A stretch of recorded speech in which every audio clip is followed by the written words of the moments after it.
the guy pitching this, Yasakari, is not an extremist by any measure. So this isn't some kind of crazy Wahhabi attempt to take over the world. Yasakari is a man of conscience who was put on a hit list by ISIS for speaking out against them when they were kind of doing their thing. I'm going to be controversial here. Go I think all Muslims can live here and everyone's welcome, but I don't think all Muslims should live here. How we define the law and who defines the law. Is the law divine, or it's the group of people deciding what type of laws or what type of regulations they want to imply on themselves? Islam will continue to be triumphant until there have been 12 Khulafa, all of them from Al-Quraysh. The God of heaven will set up a kingdom that shall never be destroyed. Nor shall the kingdom be left to another people. It shall break in pieces all these kingdoms and bring them to an end, and it shall stand forever. This is my brother, my executor, and my successor among you, so listen to him and obey. My kingdom is not of this world. If my kingdom were of this world, my servants would have been fighting. Whoso obeys me obeys God. Whoever disobeys me disobeys God. Whoever disobeys my commander disobeys me. The Lord said to me, You are my son. Today I have begotten you. Ask of me, and I will make the nations your heritage, and the ends of the earth your possession. Two systems of government, two visions for life on earth. Whichever is true changes everything.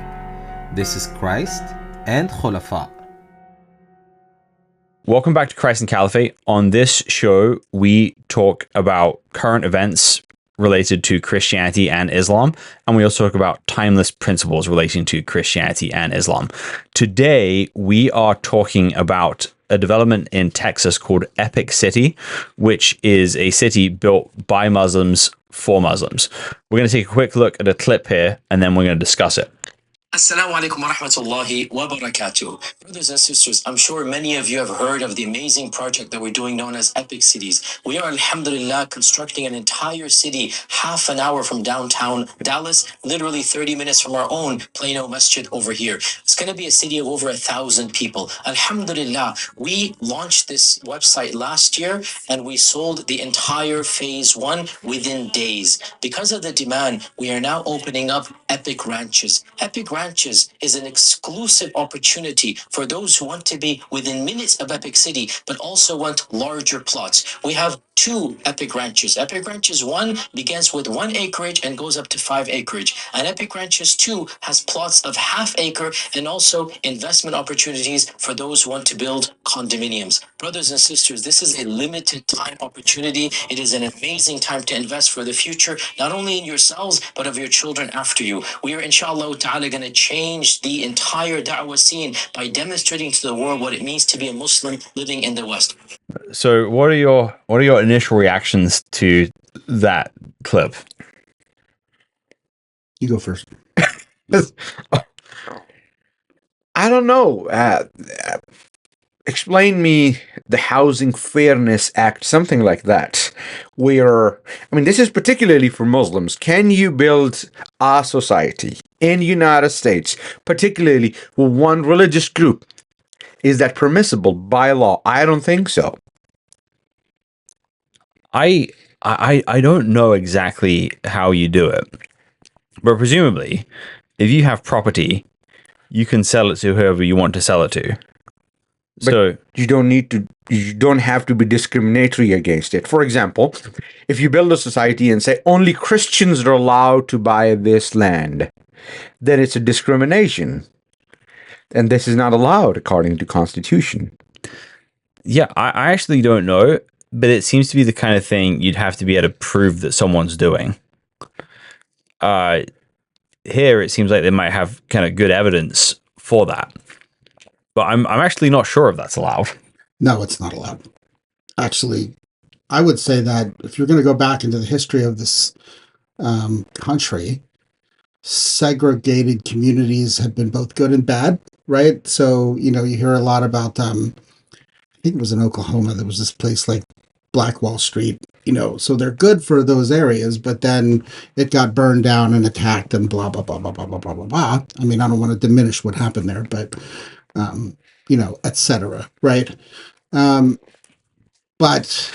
you can't like discriminate against, say, a Christian wanting to buy a home or a plot in Epic City. So that would be a violation of, your civil rights as a Christian wanting to buy a plot there. And on top of that, as a organization, you can't discriminate, right? So you're not allowed to discriminate in any organization, whether or not it's your land or not. So if you were a libertarian, right, like a true libertarian would be like, I don't care, it's their land, they bought it, they can do what they want with it, right?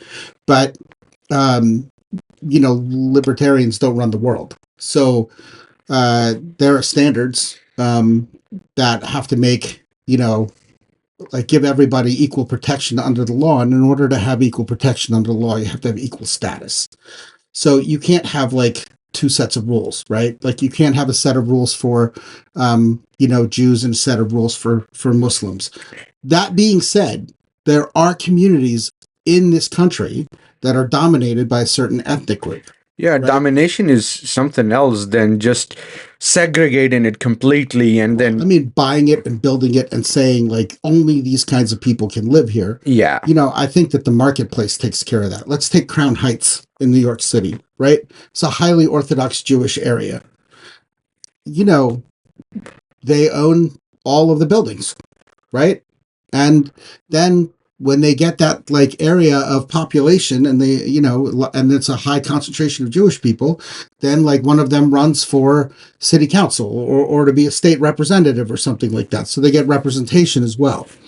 But nobody can tell like if a Christian wanted to buy that, sure, the Jew would the Jewish, owner of that might not want to sell it to him, but you could take it to court, you can litigate it, you could, do whatever. And it's the same otherwise, right? Like you can, as a white person, you can not like discriminate against an African-American person wanting to buy a piece of property from you, right?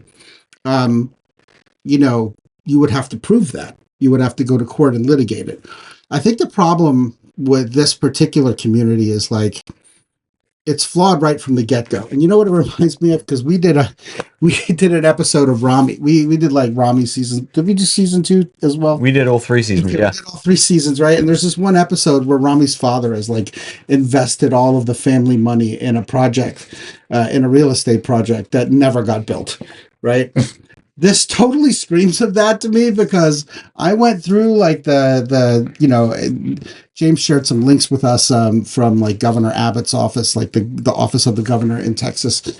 And I was looking through all that. And apparently there's no permits.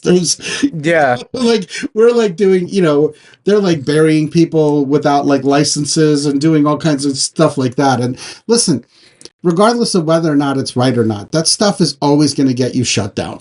Right? Like, I know that it's probably not popular in the state of Texas to do it. I know that there's probably a ton of pushback. I think we actually heard about it from somebody who commented on one, from a commenter on one of our videos. No, actually, somebody just like emailed us through the website and asked us for feedback about it. Oh, okay. It's from Texas and from the area right next door. And also, I would like to add one thing, that this idea of segregating societies is not something that I personally want, or neither any one of us who see a society where everyone, regardless of their religion, lives side by side. My next door neighbor can be Jew or Muslim or Buddhist or whatever they want to be, but I don't want to have traveling 25 miles north and having a complete different set of people society. Doesn't matter, Muslim, Christians, Buddhists, Jews, whatever. This idea of segregation is the recipe of division, which Muslim world is suffering from, that they are divided so much so that they cannot integrate into one nation. That's I thought it was really interesting because the way that they presented it was almost on the footing of religious freedom, right? Like, this is how we're going to do dawah, right? This is how we're going to spread the light of Islam. But, I don't think that holds up. Not within the context of the American legal system. Well, I think And one thing I would say is the guy pitching this, Yasakari, is not an extremist by any measure. So this isn't some kind of crazy Wahhabi attempt to take over the world. Yasakari is a man of conscience who was put on a hit list by ISIS for speaking out against them when they were kind of doing their thing. And I think there's ways you could probably do something like this legally. Like if you can buy the land and make the pitch. The problem is when you start trying to like legally filter out who can and can't move there. Now, but I think probably if you make the pitch and don't try and do any of that stuff, you're probably mostly going to get Muslims investing in the project anyway. It's not like a bunch of regular Texans going to be like, all right, this is a good deal. I'm going to get this. The question would come, if that happens, do they try and stop that? That's the legal problem. The problem with even all of it is that it, like the Fair Housing Act and some of this other legislation that's federal legislation, right? It goes beyond supersedes state law. You just can't do that. Now you can put a venture forth and you can have investors and everything else like that. But what's to stop like big techs with the big cowboy hat buying up 5 or 6 lots, right? And then being a landlord there. So just by the principles of that community and what they're trying to accomplish, it screams of the idea for Muslims by Muslims, and kind of we want to live according to Muslim principles, in this place. And, having a foreign influence like that would clash with that worldview. So, but big text with the big cowboy hat is completely legal to buy that. Like if he wants to buy it, he can buy it and they have to sell it to him, or don't sell it at all, or sell it to somebody else, but, prove that he wasn't the highest bidder or whatever. Right. So I don't think it's legal in any sense. Like I would disagree with you on there. Like you could probably try to do it, but eventually you're going to run into problems. Oh yeah, many problems, not just one. Yeah, I mean, and then think about it in a parallel sense, right? Like you can't have all white communities. Those things, if things happen organically, it's one thing, right? Mm-hmm. Let's just say like the KKK wanted to buy a compound and then invite investors to come in and start having like, well, we're going to have a place for people by white people, right? And it's all going to be, founded around KKK ideology. And I would say just, as the three of us, I've been in America like the longest, right? It's patently un-American.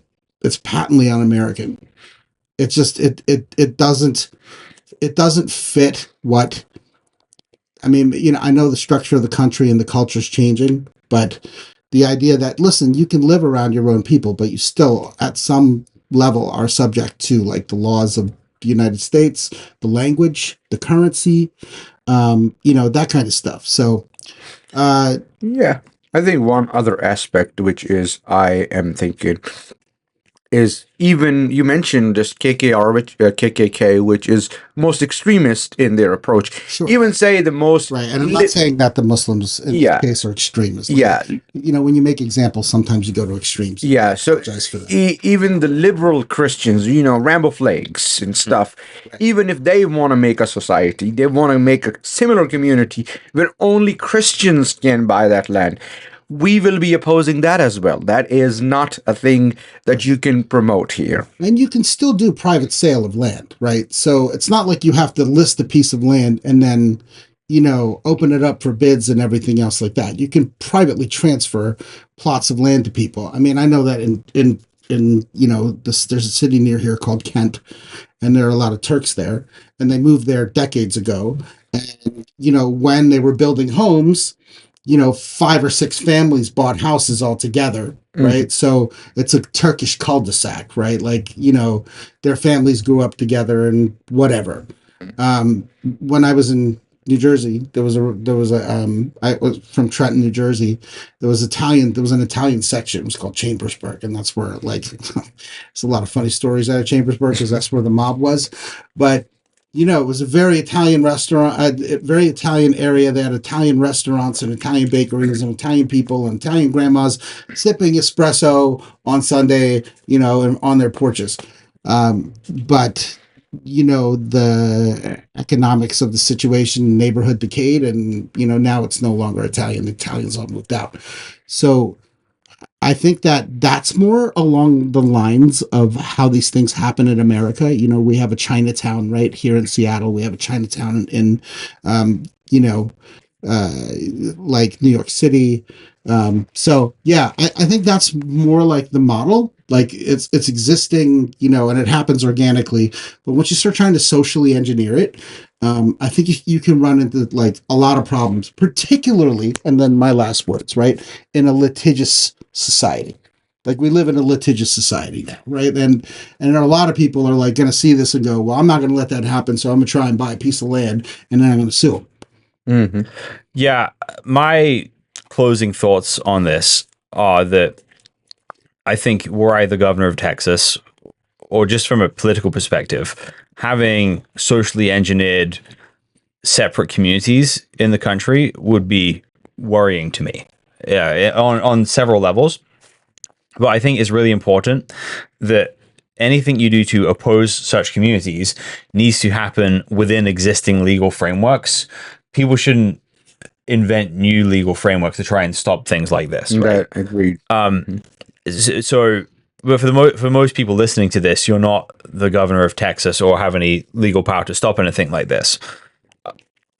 But I would say if you're a Christian living in Texas and you're concerned about this is the time to get to know your Muslim neighbors. Sure. And if they build this place, I think Christians should try and get property there. Yeah, get property there.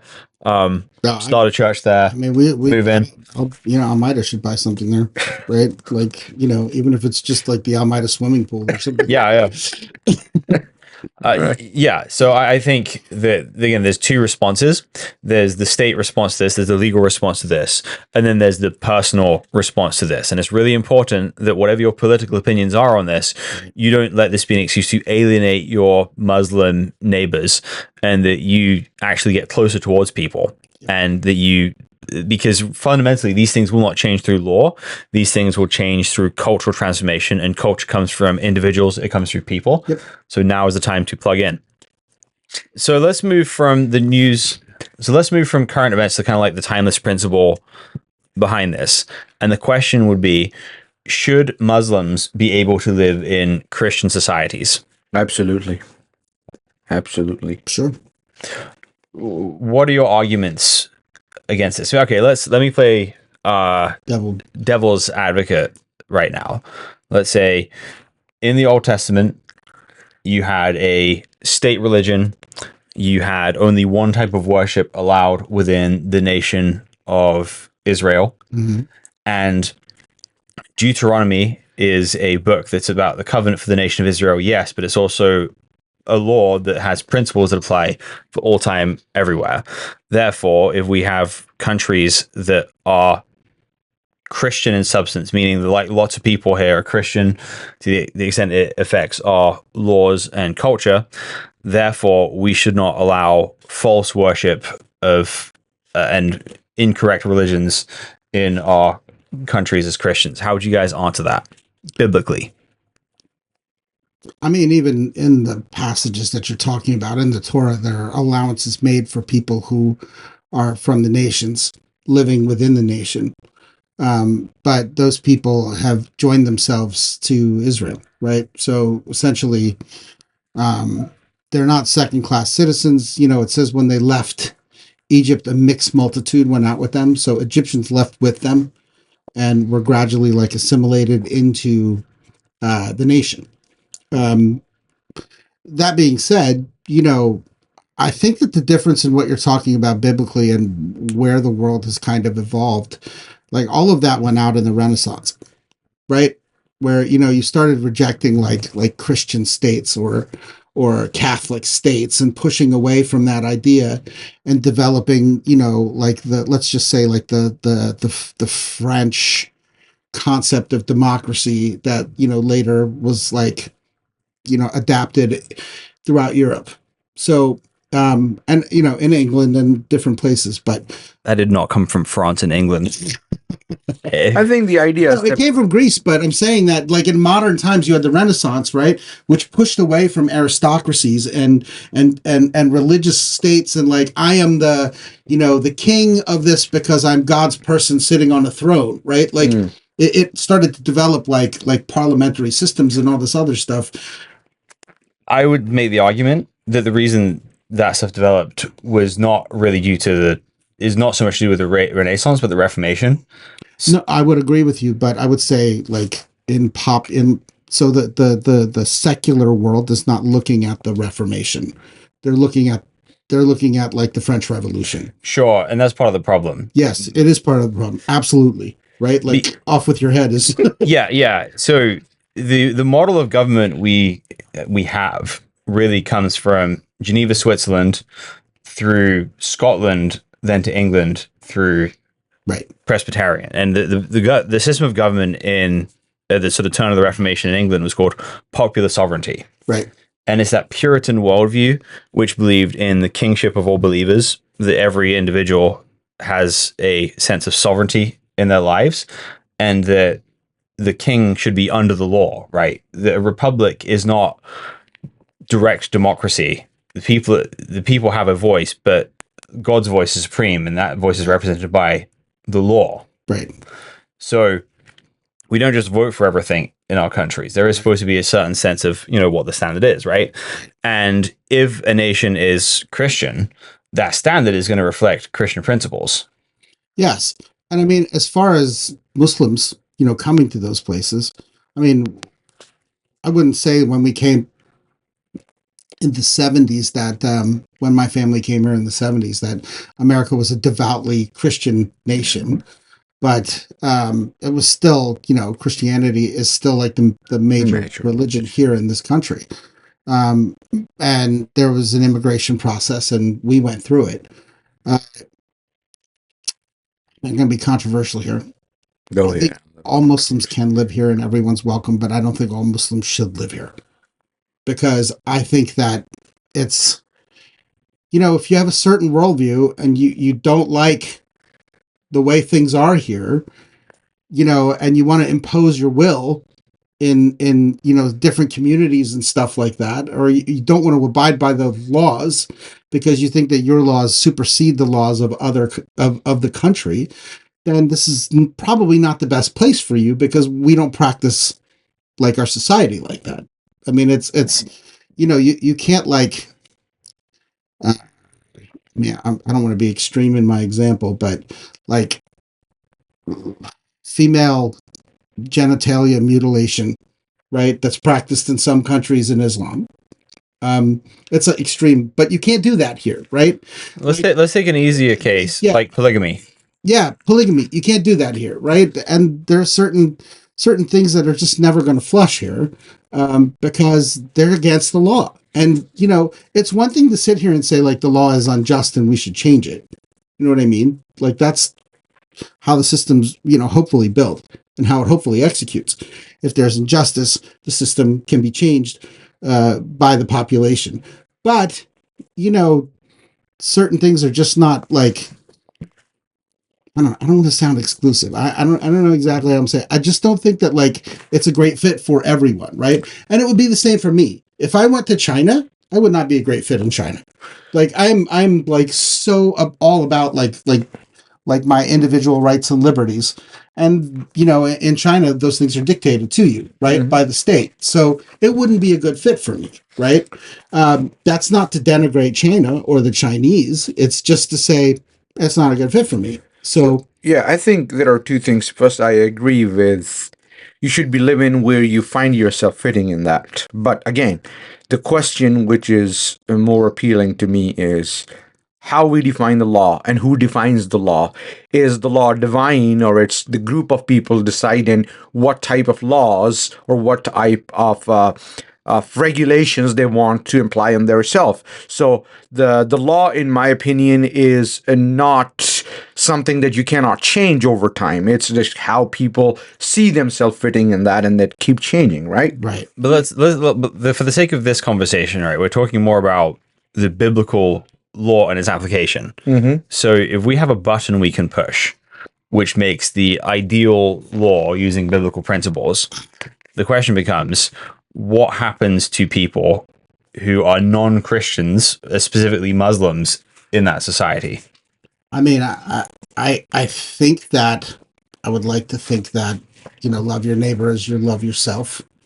The Bible, particularly the New Testament, doesn't call for let's burn down any like you're supposed to respect your neighbor, so let's if they build the mosque, burn it down. It doesn't say that anywhere, right? It doesn't say that if they worship another god, go out and slay them, it doesn't say that in the New Testament. I mean, there's certainly cases of it in the Old Testament, but you have to look at Israel a little bit differently than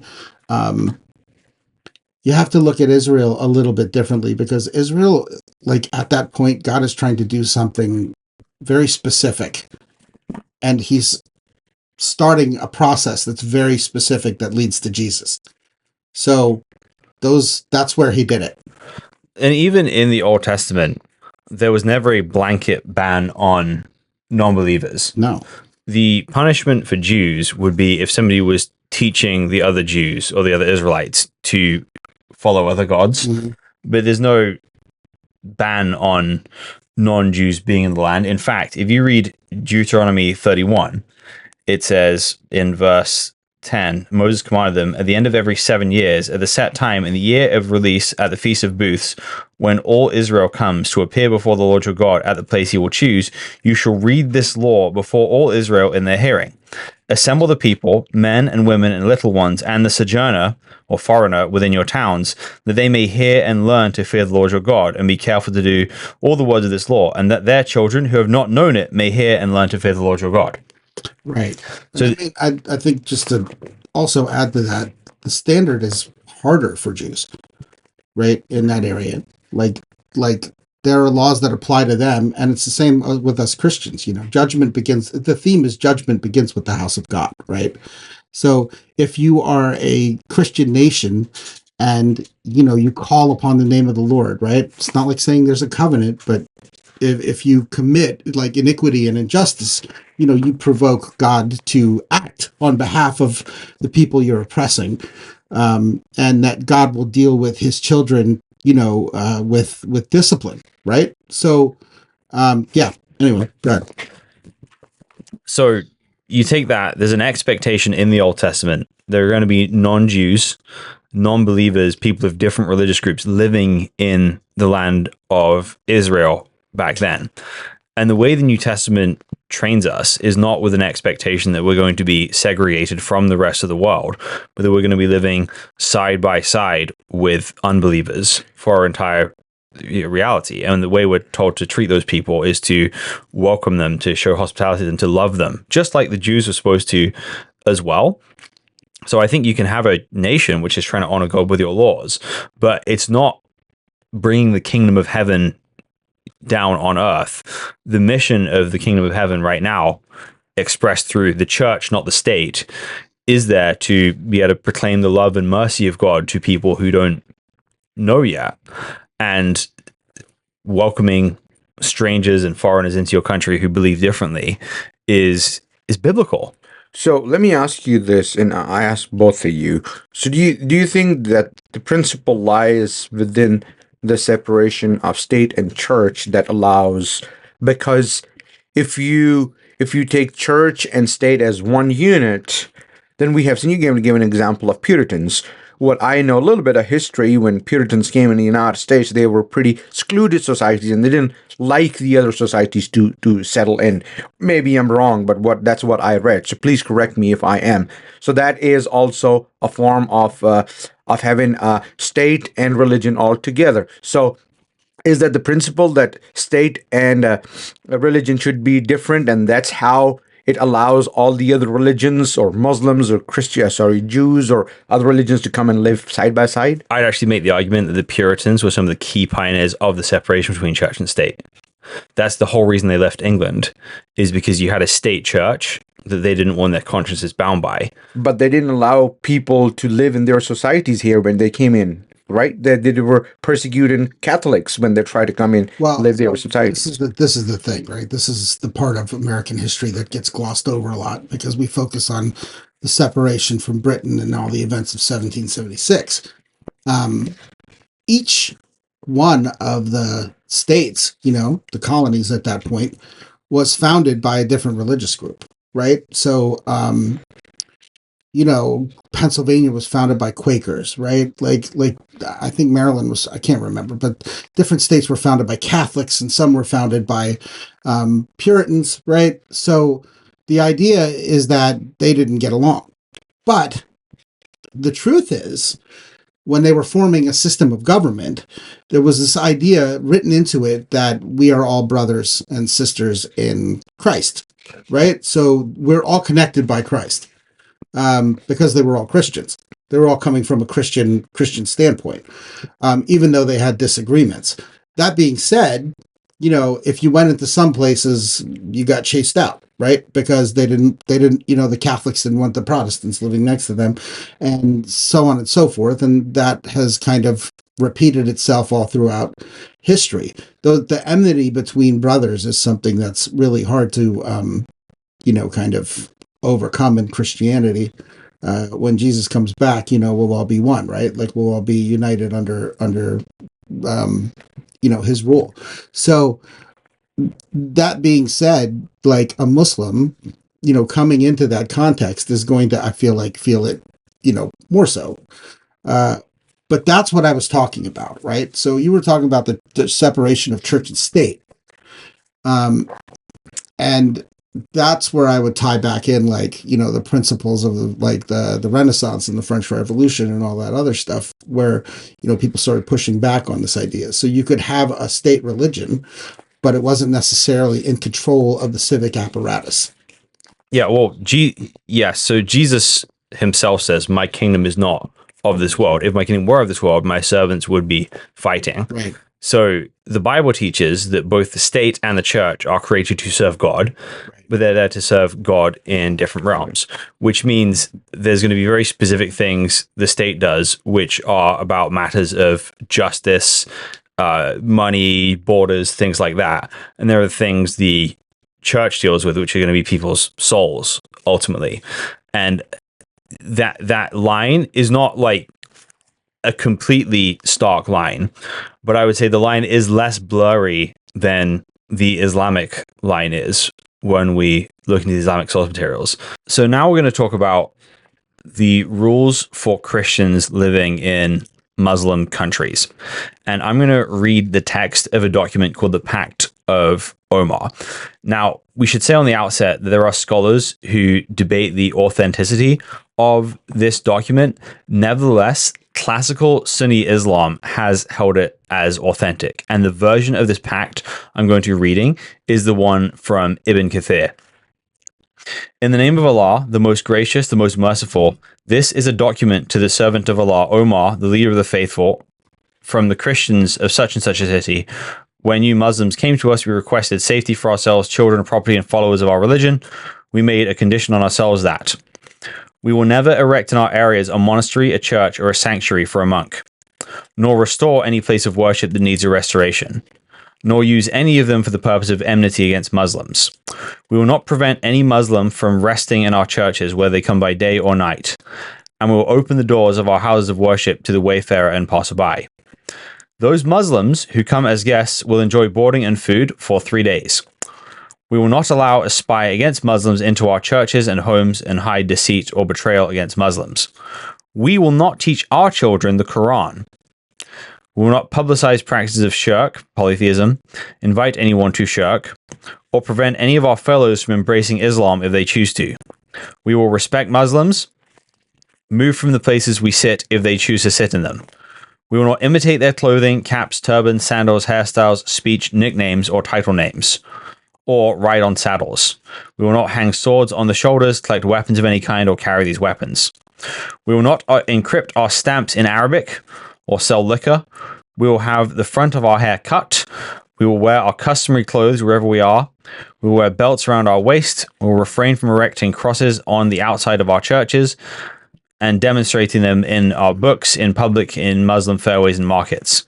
We will not sound the bells of our churches except discreetly, or raise our voices while reciting our holy books inside our churches in the presence of Muslims, nor raise our voices with prayer at our funerals, or light torches in funeral processions in the fairways of Muslims or their markets.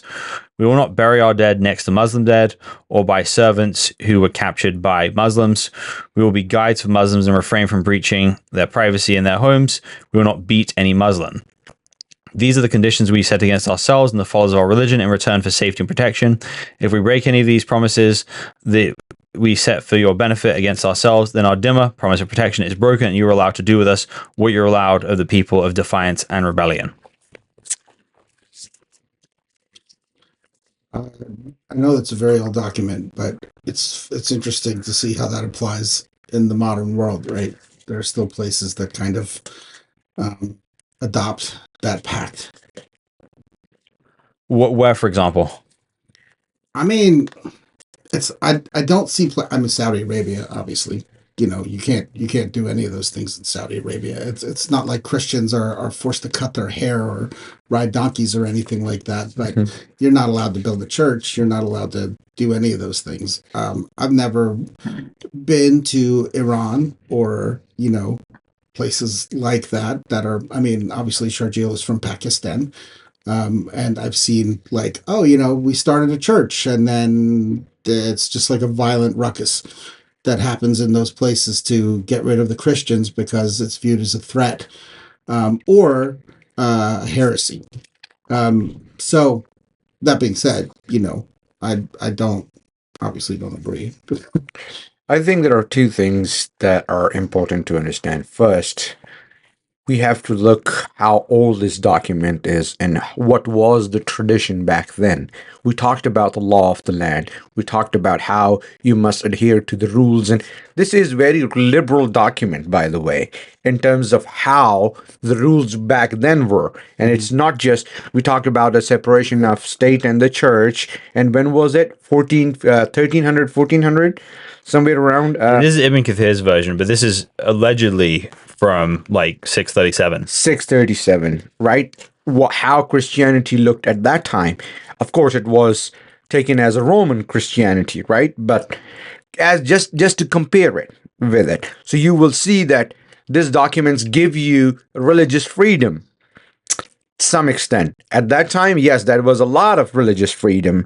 If we reverse the roles, if somebody else, some other religious people come in doing the same, would they offer that same type of pact? No. So when I said it was very liberal type of pact, this is what I mean, because in the context of that time, that's point number one.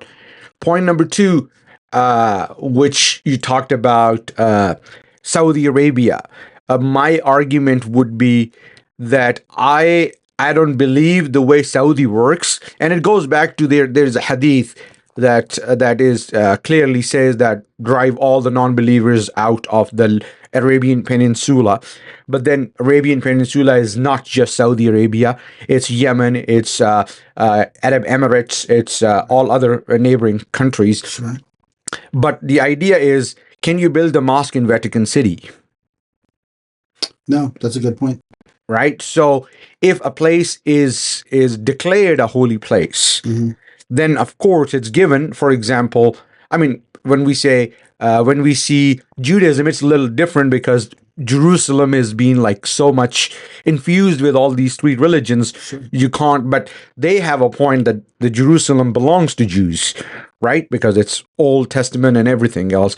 Similarly, Mecca, Medina belongs to Muslims and Muslims only. So if someone says that they should be allowed to build churches in Mecca and Medina, or synagogues or Buddhist monasteries, I would say then you have to apply that same principle everywhere else as well. I mean, you have to also look at what happened over the course of history. Like the Hagia Sophia was a church, and it was taken over, right? And it became a mosque. So, how did those things happen versus and how has Islam spread and Christianity spread, obviously during the Crusades and stuff like that, where it gets super messy. And I mean, I think that like we live in a time period now where just particularly with the forms of communication that are available to everybody and the internet and social media and everything else like that, you are taking things that happened, a very long time ago, and applying them and their standards to what's happening now across the world, right? Yes. And it's bringing the world into like more of a conflict. You know what I mean? More of the ideologies are clashing even worse because, like Umar didn't have a YouTube channel. You know what I mean? Like Umar didn't have a YouTube channel, and like Maybe Uthman had. Yeah, Uthman would. Smash that like button. If Omar had a YouTube channel, it'd just be like a black curtain so you couldn't see his face. Right, you know what I mean? So those things. Salam alaikum, YouTube. Right. And I also wanted to conclude my point. Yeah. That most of the problem in the Muslim world today is most of the Muslims want to implement those centuries old system which no longer can be applicable in our societies the way we have grown or the way our societies have grown, right? So if we try to implement those systems, it won't work. It doesn't matter how magnificent, how brilliant, how extraordinary, how impressive they were. So that is the problem. That goes back to Yasir Qadhi, how he describes that Muslim world need reformation. So that is what my pitch is as well, that Muslim world need reformation. I'd also make the argument that this document is not a monolithic representation of how Muslims have treated minorities throughout history. Oh, yeah. Right. So you're going to find a big difference, for example, between Uthman and, say, Muawiyah. Mm-hmm. Right. Muawiyah puts like, if this bans public displays of crosses, Muawiyah has like crosses on his coins. Mm-hmm. He has crosses on his public inscriptions because he's a respecter of the local customs. Yes. So in the Muslim world today, this would not be universally practiced. So, for example, in the UAE, Christians are allowed to build church buildings. Mm-hmm. And there's places in the Muslim world that let that. So, Turkey. Pakistan. With lots of ifs and buts. With lots of ifs and buts, right? So this document's influential in the Muslim world. And lots of ifs and buts. That's gonna stick. Yeah. But this document is clearly, it allows for Christianity, but is designed to gradually phase it out. Right? You can never repair the churches as they get damaged. But again, this has not been applied in every place in every time. And there's lots of places in periods where minorities have flourished in the Muslim world, and there's times when they have not. I mean, it totally takes a different, like we were talking in the last segment about like Christianity as a worldview influencing governments. The point, like Jesus's life can be summed up, I guess, kind of this way, right? Like Jesus is supreme, but he's also humble, right? So in trying to like have Christian states, the attitude should not be supremacy. It should be humility. But, from the way that pact represents itself, I mean, I think it's important to understand that like it reads like we shall not do this, but those are things imposed on them by Umar, right? Like, so, the beginning of the document is Christians like writing the preamble and then Umar filling it up like a Mad Lib, right? Like he's just writing in his conditions of what it will take for you to stay here. And they're oppressive. They're completely oppressive. I mean, it's demeaning, right? It's demeaning to have horses and not be able to ride them.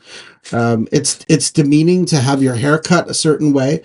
The belt that they wore is actually, like, I did a little bit more reading. The belt that they wore is actually what gives birth to the idea that Jews have to wear a yellow sash on their arm, which was practiced, later on. in the Islamic world, and then by the Nazis, right? So, it creates this idea of secondary citizens. This is a big topic right now because people talk about like apartheid states and everything else like that. And it's like we either have to agree to these things or we die, right? Like they're not just going to let us leave. Yeah. And I think the idea is embedded in Islamic theology, the principal Islamic theology, not the modernistic Islamic theology, that if there is a merger of state and religion at the same time, and you have to adhere to the principles of Islam or the rules of Islam, whether you're Muslim or you're not a Muslim, right? If you're not a Muslim, you can practice your religion, but you are a second-class citizen. You do not have equal rights. I was talking to a person about this particular topic, and it was that how there is equality versus in a state where there is a separation between state and religion versus where state and religions are same thing. You cannot, for example, a Muslim can be a president of the United States, right? Situation is, it will not happen, but still it doesn't bar maybe one day, or I mean, like, just for the sake of argument, the possibility. But if you establish an Islamic system, you cannot be president of that country. You cannot hold a position. Right. So it automatically makes you an inferior person or inferior citizen. So that is the problem when I see an Islamic system imposed. Of course, if you bring the modernization effect, if you separate the church from religion, then I think Islam can be a very friendly religion, I believe. Yeah, I mean, people say separation of church and state. I think that the way it's played out in the modern realm is that that there's a secular country, right? But how it was originally framed was it's this idea of the state is not to influence the church, right? It's not supposed to impose its will upon the church, right? And you were talking earlier about like the Church of England and the Puritans and all that other stuff. Is how all of that stuff evolved. Yeah. To just add, because this is now, I'm just revising something. In Qur'an, it clearly mentions, and in the last verses, "Lakum dinukum waliya din." For you is your religion, for me is my religion. But what most Muslims bank on is one hadith, that, ummat means, people of Muhammad, you are the chosen people. Your job is to be righteous and guide others to be righteous. So that is the core issue where it becomes like, no, the responsibility of correcting others is on you, right? Where you have to place Quran on top and then hadith in the second place. So one day we should do a show on like the idea of like reformations in religions. Yeah. And how they've affected, because what you were talking about earlier is actually really interesting. Mm-hmm. We should. But for now, what I want to close us with here is the worldview represented in the Pact of Omar is a simplistic worldview which sees your community as pure and the other communities as something you have to kind of fundamentally protect your people from and suppress, right? 30. Right? Yeah. But there's even a rule in there which Christians are not allowed to teach their kids the Qur'an. But that's an interesting rule, and that has to be because they're trying to keep a strict separation so the lines don't get blurred, so none of these influences creep into Islam. And people who behave this way have a fundamental insecurity about the world. And I do not believe that all Muslims are doomed to act this way. And many leaders such as Muawiyah, who I know many people don't like, me too. but there's been plenty of Muslim rulers who've had a kind of confident Islam that allow for debate and discussion and participate in that. And I think the world is always better for that. So if you're watching, I'd encourage you, whether you're Christian or Muslim, not to silo yourself off from the rest of the world, but to jump in to meeting your neighbors and to have meaningful conversations and to build bridges across cultures and talk about what's most important. Thank you for listening to Christ and Caliphate.